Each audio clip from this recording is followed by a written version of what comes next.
Welcome to the Virtual CPA Success Show, where we're 100% focused on helping service-based businesses achieve success. Are you a business owner interested in learning how to scale your business? Has your business reached over $1 million in annual revenue? Then this podcast is for you. Hello, everybody. Welcome to today's podcast.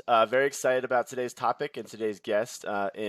In March of 2020, so almost 2 years ago, we did our first podcast on onboarding. It was our 11th episode. So if you want to go back and re-listen to that episode, you can get a little bit more of the details. At that time, I think, as Adam told us before this podcast, we're a little more structured, a little bit more robotic in the way we approach the podcast. So we thought this time we would go into a little bit more details, talk about our lessons learned.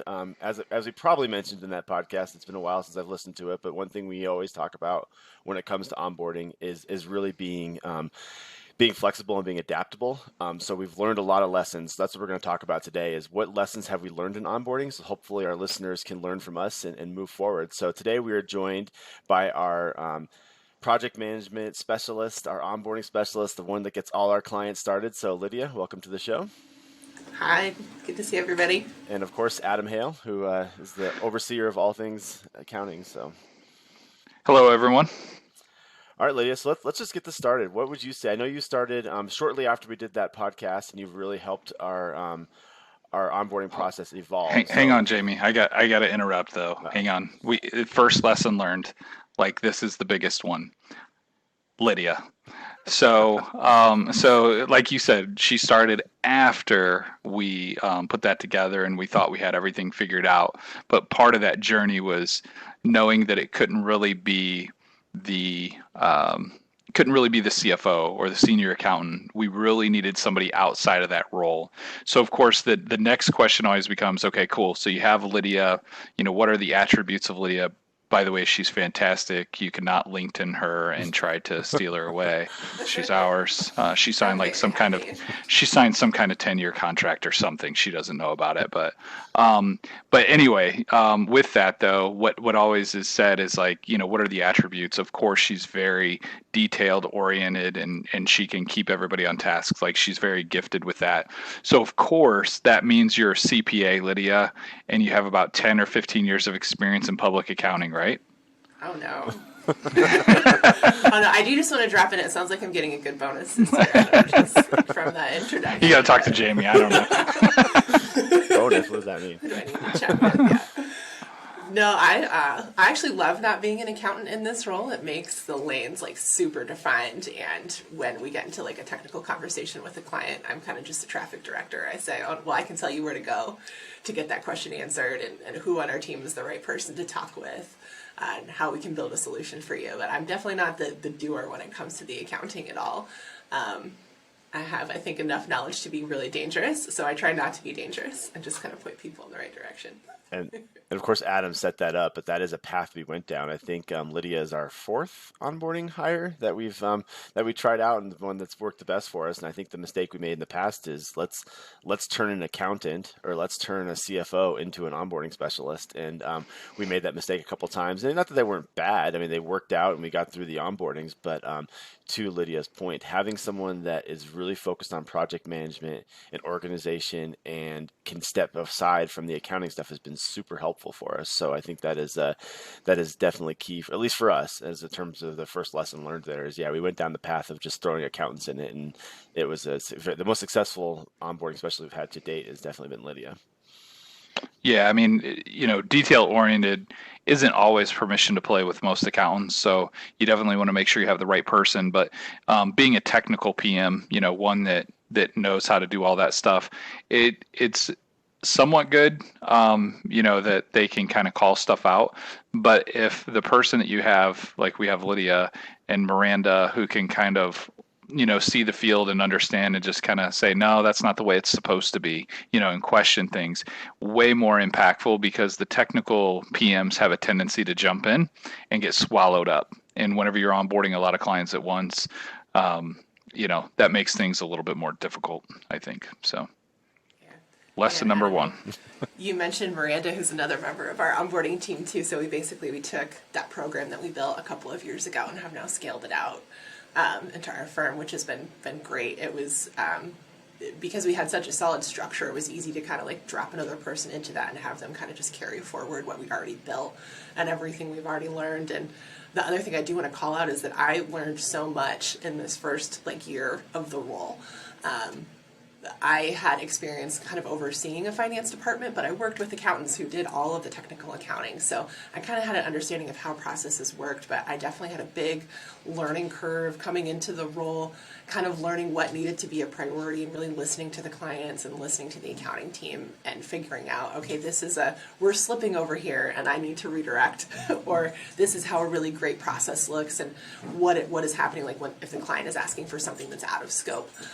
So there's been a lot of learning, and I think that's a pretty key trait for this role, is to be somebody who's really curious and is always willing to learn something new, because nothing is ever going to stay the same other than like the skeleton that you built.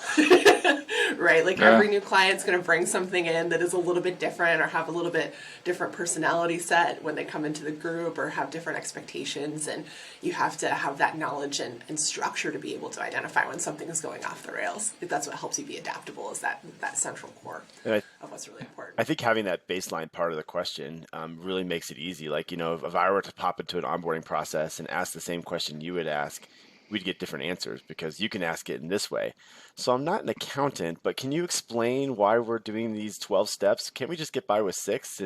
And people have to explain it to you, like, kind of like, well, you don't know what you're talking about. And then eventually you get to the right point. And it's like, oh, wait, yeah, 6 would have worked. Or if I come in as an accountant and be like, well, why are we doing 6 instead of 12? And they'd be like, come on, you know this. And it's just the way that questions are answered are different for someone who's kind of an outsider. And I think that's really helped our processes become way more efficient. Yeah, I would also say we didn't feel that learning curve, though, Lydia, with you. And the reason being is because you over communicated. So that's another thing that, with, most accountants, we're not, the most effective communicators in the world. And so you were. And so whenever things didn't seem right or didn't sound right or things were off the rails, you were very quick to start pulling other people in, either the people directly on the account or Jamie or somebody else, and saying, hey, like, this doesn't pass the sniff test. What do I do next? And you were able to then take that direction and run with it. So learning curve, again, we didn't feel it because of your ability to also communicate in that role. So a lot of times people are like, hey, that's great. You can afford to have somebody in this role, but what do they do the rest of their time? Because apparently you're super bored, Lydia. I think we somehow, for some reason, we pay you 40 hours a week, but you probably only work, like 10 or so? Is that right? Or does Jamie keep you busy with other stuff? I'm like sipping margaritas most of the time, just kind of hanging out, waiting for someone to like bring me something to do. Small buzz right now. It's a little early. Yeah. It's a little early for that. Maybe some mimosas. It's a Bloody Mary right now. Yeah. Oh, to the gotcha. Margaritas later in the afternoon. Yeah. I think the other thing that we spend a lot of time on is kind of evaluating the system and making sure it's delivering the outcomes that we want. So Miranda and I actually, like at the end of last year, we did a big kind of evaluation. What can we change and tweak to make it more efficient and effective for the client? And then the other thing that happens, Adam and Jamie, is you all tag me in on lots of other projects internally for the firm. So, hey, how do we, roll out this new tool or system really effectively? Can you build some resources for our team? How do we track and like make our own staff onboarding really efficient and effective? And I think like having that skill set of just knowing how to work with a lot of different types of stakeholders. And I think the other skill I have that's been really formative for me my whole life is a sense of urgency that I was taught way back in the day when I was working in restaurants, like how to hit that gas pedal when you need to and realize when things are going off the rails. And Adam, I think the reason you didn't feel my learning curve is there was enough of parameters in place when I came on. Onboarding is supposed to take about 8 weeks, right? So once I put the tools in place and I could see, oh man, this thing is going to take 5 weeks and we're going to be really far off, it just gave me some guideposts to be able to ask the right kind of questions. And that translates into a lot of other stuff, which is why I think you keep giving me more projects. So I'm very happily busy, 40, sometimes plus hours a week. For sure. Yeah, and I think the project managers is something that, especially if you're a firm like us that is always changing, like you want to make sure you have them in place on every project, because we've learned accountants aren't the best project managers. But I want to get to lesson number 2 here, and you kind of mentioned it in the first way you answered that question is about the structure. So I think lesson number 2 is that when you come into onboarding, you kind of have to come in as the experts. You have to say, hey, we've done 200 onboardings over the past 7-8 years. We know what we're doing here. Trust us. This is our process. This is how they work. Do you want to expand on that a little bit, kind of how we introduce that to the clients? Yeah, I think one of the big things we do is in that kickoff call. We start the relationship by leading from the front, and that's a really big deal, kind of telling them what to expect, really spending some time listening to what it is that they're looking for and starting to build that consulting relationship. In our kickoff calls, the CFO gets the opportunity to really start digging into some of the things that the client is looking for. And honestly, the way we've structured our kickoff call, we could spend 80% of the kickoff call just letting the CFO and the client kind of start to have those conversations, which is huge. We listen and we hear the things that are most important to them, and that's what lets us take a look at our structure and go, okay, how do we call out those things for the client that they can start to feel the progress, even if we're doing something that's really boring for them, like cleaning up account reconciliations, because that has to be done no matter what. We can't deliver good financials if the books are messy. So yeah, I think that kickoff call is really, really key. Jamie, you touched on it earlier about how we set expectations for communication and just about everything else. And then I think the sales process is pretty critical for that too. We always watch the videos that Adam and Jody make during their sales process, and that really gives us some good information about what types of conversations have happened already to kind of lay the foundation of the relationship. For instance, we had a client recently that came on, and we batch work, right? So if we're doing accounts receivable for somebody, that means we're not sending invoices out every day. We're sending invoices out weekly, and there was a sales conversation about potentially tweaking their AR process to kind of fit into the batching, and that was important to the client. Well, when the time came to actually have that conversation about changing the process, there were all these roadblocks that were thrown up, and no, we can't change anything. And we were able to kind of go back to that source conversation and remind them, well, we talked about this initially, and here's where the rubber kind of now meets the road. And I think setting those expectations really early in terms of how we're successful and the way we deliver our services is so key and so critical. And then referencing back to the client, because we do so much in onboarding, it's really easy to maybe forget some of those little details. But once you have that core structure and knowledge, and the team is really knowledgeable about it and engaged, it makes it easy to navigate those bumps when they come up. Yeah, I was going to say we definitely want to back that up to the sales process, because there was a lot of disconnects a lot of times between sales, onboarding, and then ultimately delivery. And so we spent an awful lot of time making sure everybody was educated. Because the other thing that you have to be cautious about bringing in a project manager or somebody like Lydia that we hit early on was the CFOs or the senior accountants that we have on the account don't necessarily take ownership or responsibility for some things, because they have Lydia, they have this project manager in place. So they lean on her naturally through some of her duties to review accounts and to review details and processes and assimilate that kind of stuff for them. But ultimately, the CFO still has to understand all that stuff pretty intuitively, because they're going to be the architect of the financial information. So making sure that everybody kind of understands their roles. And as a salesperson, what that meant was making sure that I take the edges off of what Lydia is going to have to deliver and the CFO is going to have to deliver during the onboarding process. So having those preemptive conversations about, nope, we batch stuff. This is how it works. This is what we're going to do in onboarding. This is what we're not going to do in onboarding. And being very explicit, I guess, in those calls, and then recording them, as Lydia mentioned, is definitely a great way to do it. You can send that link to the client whenever you get done with the call, so the client appreciates that, and then we can repurpose that so that the team can hear firsthand from the client the issues that they were talking about. So I definitely think it starts with the sales process, and then it should be mirrored exactly, because I do think that we had some, I wouldn't say terminology differences, because I think we thought we understood each other, but sometimes there wasn't as much clarity there with the clients. Yeah, I think this is a lesson learned that you can learn the hard way. So hopefully those listening are really taking this from us and don't have to learn by losing a client or having an unhappy client. But if you go into a process saying, yeah, we're going to do AR for you, kind of like Lydia mentioned, and in your mind, AR means, yeah, we're going to batch, we're going to send invoices twice a month, and we're going to hold all the invoices until that time. And the client comes in and says, no, we need you to do it daily. Without a project manager that understands those perimeters, what's going to happen is we're going to start doing them. We're going to start doing them daily, and eventually we're going to fail. And it's going to be 6 months down the road, and the client's like, you guys are terrible at AR. Why can't you do it? And then we go and look at the process, and it's like, well, it's because we're spending 35 hours a week on it that we can't do that. And then you end up getting in disagreements with the clients. The client's not happy. Where if we have someone like a Lydia who understands that from day one, the second the client asks that one question, we can say, whoa, if that's what you guys want, like, we're not the person for you. You need to find someone else. You need to either hire someone or work with this firm we can give you that can do AR daily for you. But that is not something we do. And so that's just one example, but there's hundreds of them. And there's hundreds of times before we establish those processes and procedures where we ran into it, where 6 months later we look at a process and we're like, yeah, of course we're working 25 hours a week on this one client. This is not how we do things. And so having a project manager that understands how we do things and raising that flag very early saves a lot of client relationships.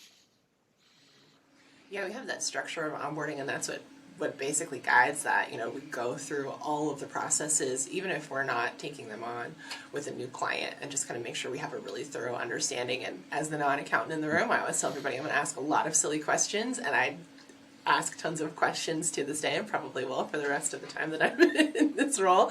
And I also ask for agreement, which I think is a really powerful tool to use in a conversation with somebody. I like to make sure that if I say something or present something that there's agreement in the room, that we're all on the same page, because sometimes it's easy to gloss over a point that might actually be something really important to the client, and we're not all speaking the same language or hearing the same thing. So we do that, in person in conversation. Then we also document and send the documentation over to them and say, hey, here's what we've got. If you have any feedback, let us know. We're hitting the ground running with this. So we always have kind of that breadcrumb trail to follow if issues do come up. And sometimes one of the big keys that we identify in onboarding is that some services on the SOW might not be a great fit. And that's the perfect time to identify that.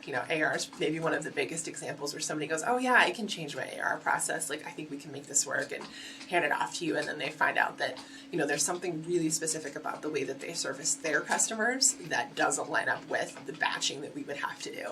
And that is a valuable process for everybody. That makes sure, like Jamie said, that we're not just going, oh yeah, we can do that for you, and continuing down the road for 6 months and setting everybody up for failure. So yeah, we've learned a lot in the last 2 years for sure. Yeah, and you want to be careful, because obviously the clients signed the SOW that we're going to do something. So you don't want to always just be really loose about it and say, hey, we may or may not do this, let's find out. But we try to, in the sales call, just be like, hey, assuming these kind of things, that's what we'll be able to do. But just still kind of reiterating the fact that it is a discovery process. And then hopefully, Lydia, that carries through again to that kickoff call. It's like, hey, I'm going to dive in here and we should be good. The assumption should be that we're good to go. But then leaving always that little bit of out that, and if we come back and things can't get changed, then we might have to revisit the SOW, that kind of a thing. That way nobody's caught off guard or frustrated, more than they need to be. Yep. And it is a little bit more rare, but it definitely is one of the big lessons that we've learned over the last couple of years, that being mindful of scope creep is really important in onboarding, and making sure that if the client drops a priority, that we're all on the same page in terms of what success means for that priority specifically, because it might be something that sounds really broad and big picture and like, oh yeah, we can do that because we tell our clients the CFO consulting umbrella is really big, right? Like, ask us to do that, and we'll tell you if we can or we can't. And I think what I've kind of learned in my role is that sometimes the team needs help defining if something is in or out of scope, especially if it's like a high level, like not a specific ask, like, oh, can you do this one thing for me? Or, oh, can you do this other thing for me? So I try to stay really close to it as we're building that relationship and kind of helping the accounting team understand the expectations of the client and making sure that we're staying within the scope of work. Yeah. I think also, your role as a PM there, you also are kind of playing the role of an account manager, an AM as well, right? So you're again, rounding edges, making sure everybody's kind of doing their same thing, but you're communicating quite often with the client. Sometimes it's just weekly email updates, but we also have a tool that you use and you kind of monitor on a weekly basis that kind of turns you into that kind of interference person if the team maybe isn't, backing up what we're saying we're able to do, kind of a thing, right? Mm-hmm. Yeah, we use Ask Nicely for all of our surveys with our clients. So in onboarding, they get once a week, they're getting a 5-star survey asking them how we're doing, and then once a month after onboarding, which is really great, because I think sometimes the client and our accounting team has a hard time figuring out what is causing the issue and kind of defining the problem, and having someone like me in the account management role who's been there through the onboarding process, who can be like another sounding board to bounce the problem off of without it feeling like an attack to somebody, like, oh, you're not doing the work the right way. Just really kind of helps smooth out the relationship and, like you said, smooth out those rough edges. Well, Yeah, especially because you're there, right? Like, I think you're there during the onboarding. That helps. It's not like you're like this third party coming in being like, oh, we got a 3 rating. Let's talk about it. Like, you're there and you can kind of understand that. They mentioned this one thing that isn't going well, and I've seen it. Yeah, this is why it's not going well. Or I agree. Or okay, there's a we're missing the point here. There's a clarification that needs to happen. So I think the fact that you're involved in it makes it a lot easier. Yeah, and so if anybody's listening and they're like, how do I afford this role? Remember, it's like PM role, also AM role, and as Lydia mentioned earlier, she helps out with a ton of internal projects. So onboarding doesn't necessarily just stop with onboarding the client. It could be that we're onboarding new services, and you do just like a little mini onboarding where you bring in, Lydia now in the account manager role, saying, hey, can you roll out this new SOW for the new service? And then she'll kind of step in and just oversee and make sure that it gets executed and it gets lifted. So we're constantly, with our clients, reintroducing Lydia in the project manager role, because she's still kind of at a high level reviewing the AM stuff, the account management stuff. And then, when we can pull her away from Jamie, because he tasks her to project manage everything we roll out, because we just like our clients have a difficult time rolling out new software, rolling out new plans, so she helps to hold the team accountable to getting that stuff executed on. All right, so let's go to the next lesson learned. What's another lesson learned that we've learned over since you started with us, Lydia? Oh man, I think like just not being afraid to like push a little bit and fail and have hard conversations. Like, I think sometimes when we get that like spidey sense that there's a point of conflict coming, sometimes the natural response is to freeze or just like put it in a bucket somewhere and ignore it for a while. And that is always going to make things worse. And I think our culture here at Summit is just so great about identifying problems and then everybody kind of like teaming in to fix them. There's not a lot of finger pointing or like, oh man, you messed up. Like, we want to identify the problem and find a solution, but it's rarely a personal thing where we're like, oh man. Well, we usually know it's Jamie's fault, which is really, so we don't really have to, there's no point in calling it out. We just roll it uphill, yeah. We're just like, Jamie. Okay, so that's what it usually is. But yep. No, but I think it's a great point. Is like if you're sensing it, because again, the project manager is the one who understands the engagement overall, right? Like the CFO knows how one section's going, the accountant on the job understands how the reconciliations are going, but the PM is able to sit back and when the CFO is presenting something, can see the annoyance in their face, or can just sense that, okay, this isn't how this is normally delivered. I'm gonna get ahead of this and reach out and give a call, because even if you're wrong, like it's not going to hurt, because they know that you're thinking about it. They know that you're caring about it. So I do think that trusting your gut as the person that's kind of the overseer of it is a very important point. And the team brings stuff to me now too, which is great. Like sometimes they'll come to me and say, hey Lydia, can you help with this situation? I can tell the client is getting frustrated, or they put on their binoculars and they can see it kind of coming down the road, which is awesome. And I think we're starting to get in like a good place where we have an understanding that like, hey, if we can identify a problem before it happens, that's the best place to be in. And that knowledge of the structure and the services and that alignment with the sales team and everything is kind of what gives us that superpower. I think, to put on those binoculars and be able to go, okay, if I don't fix this now, the client's going to be real upset about it in 2 months. So let's have that hard conversation maybe that we need to have now and figure it out, versus trying to kick the can down the road. Yeah, I think the how you measure success of onboarding is key too. I think when Lydia first started, like we were pushing, we need all onboardings to be 6 to 8 weeks, and we want all clients to make it through successfully. And I think that that I've kind of changed the way I look at onboarding a little bit differently now. I think the biggest thing to me is one, is everything being communicated to the client? Because sometimes you'll be in an onboarding and you see the sales call and okay, this is going to be an easy onboarding. And then you get into week one, opening meeting went great, everything is going fine. But then you go and look in their books and it's a disaster. It's like books you've never seen before. So that onboarding is going to take a lot longer because we don't have the resources to spend 40 hours a week cleaning up their books. It may take us 5 weeks to even get to the point where most of our clients are in week one. Does that make it an unsuccessful onboarding? No. But what would make it an unsuccessful onboarding is if we're doing all that work and the client's not aware of it. Then the client would be like, you told us it takes 6 to 8 weeks. And so what's successful is that you find that and right away you bring it up to the client like, hey, just so you know, we opened up your books and this is all the things we found, all the things we need to clean. This is going to take us a while to do. Clients can be fine with that. They understand that those things need to be done. And so that onboarding may take 25 weeks, but the client's still happy. They end up being a long-term client for you. And to me, that is what success looks like, is that client set up for long-term success.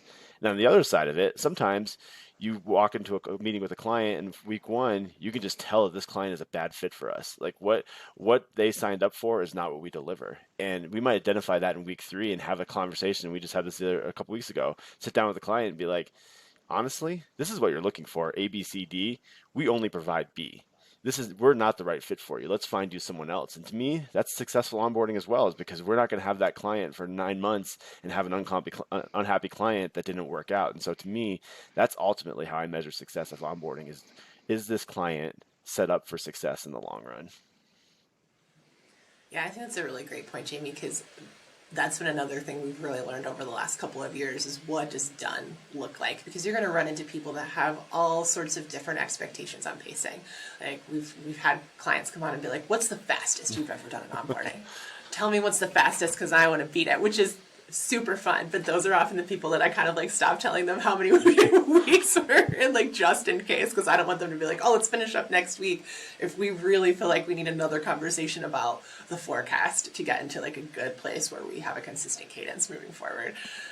And then there's some clients that just, their decision-making cycle takes a long time. They've got a lot of stakeholders. They want to do some big things during onboarding, like changing their general ledger system or rolling out a new payroll processor, and those are the ones that we look at and we can go, well, we might have financials for you, in 6 to 8 weeks, but we're going to keep onboarding open a little bit longer so we can make sure that by the end of onboarding, we're at a place where everyone feels like we can have a solid cadence. Not that we're not doing new projects and tackling new things, but that those core deliverable services that they signed up for can just kind of roll moving forward and be delivered at the correct cadence. And, we shoot for 8 weeks because we want to keep that pipeline open and available to kind of bring new clients in. But, there's some CFOs that like to go really quick and then some that go a little bit slower. And I kind of help with that pacing and the gas pedal. And then if I get confused and I can't tell where we at, then I go ask Jamie now. Because that does happen from time to time. I'm like, I don't know what the problem actually is. This thing is taking 4 weeks and it should have taken 1. She knows better to ask me. It's always the gas pedal. So yeah.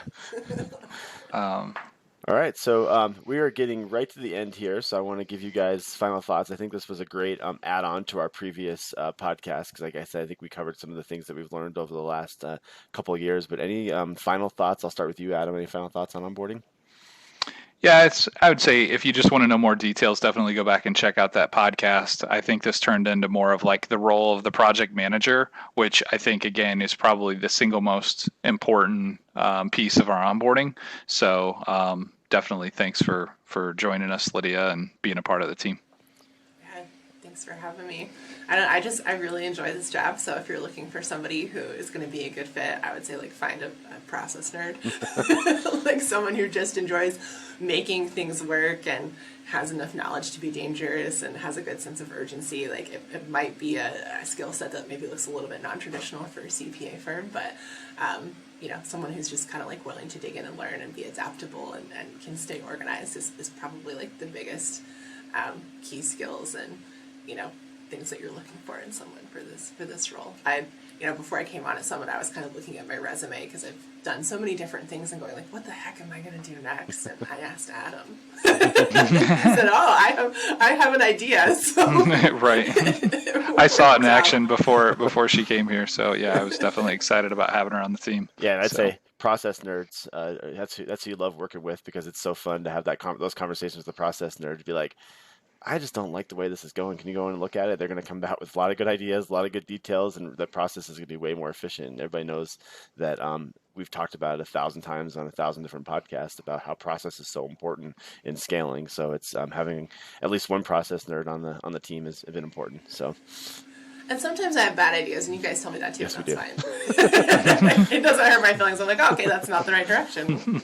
Shift and go this way. Awesome. Well, thank you, Lydia. Thank you, Adam. I think this was a great episode. Great to be here. Thanks. Thanks, everyone. Enjoy this podcast? Visit our website at summitcpa.net to get more tips and strategies for achieving business success. We're here to be a resource in this ever-changing industry.